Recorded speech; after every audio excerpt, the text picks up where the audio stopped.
Hi எல்லாருக்கும். இன்னைக்கு வந்துட்டு மரவள்ளி கிழங்கு வடை தான் பார்க்க போகிறோம். பட்டாணி பருப்பை வந்து ஒரு 2 மணி நேரத்துலேருந்து 3 மணி நேரத்துக்கு நல்லா ஊற வச்சு எடுத்துக்கலாம். 250 கிராம்ஸ் எடுத்திருக்கோம். 1 கிலோ வந்துட்டு மரவள்ளி கிழங்கு எடுத்து வச்சுருக்கோம். அதை நல்லா கேரட் பீட்ரூட் திருவுற மாதிரி நல்லா துருவி எடுத்து வச்சுக்கலாம். மிக்சியில் வந்துட்டு ஆல்ரெடி ஊற வச்சுருந்த பட்டாணி பருப்பு, இஞ்சி, பூண்டு, சோம்பு, வரமிளகா, லாஸ்ட்டாக உப்பு கொஞ்சம் ஆட் பண்ணிவிட்டு நல்லா மிக்சியில் வந்துட்டு கொரப்பாக அரைச்சி எடுத்து வச்சுக்கலாம்.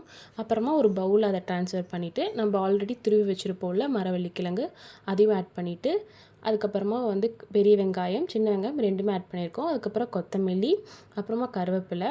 உங்களுக்கு காரம் பத்தலை அப்படின்னா வந்துட்டு வரமிளகாத்தூள் கூட லாஸ்ட்டாக ஆட் பண்ணிக்கலாம். நல்லா கையை விட்டு மசிச்சு பிசைஞ்சிட்டு உருண்டை பிடிச்சி எப்பயும் போல் வடை தட்டுற மாதிரி போட்டு எடுத்தோம் அப்படின்னா நம்மளுக்கு வடை ரெடி ஆகிடும். அவ்வளோ கிறிஸ்பி அண்ட் டேஸ்ட் ரொம்பவே டிஃப்ரெண்ட்டாக யூனிக்காக இருக்கும். இங்கே யாருக்கெல்லாம் இந்த டிஷ் முன்னாடியே தெரியும் அப்படின்னு சொல்லிட்டு மறக்காமல் கமெண்ட்டில் சொல்லுங்கள். ட்ரை பண்ணிவிட்டு சொல்லுங்கள் எப்படி இருந்துச்சு அப்படின்ட்டு. சப்ஸ்கிரைப் பண்ணிட்டு பாருங்கள். நாளைக்கு பார்க்கலாம். டாட்டா, பாய் பாய்.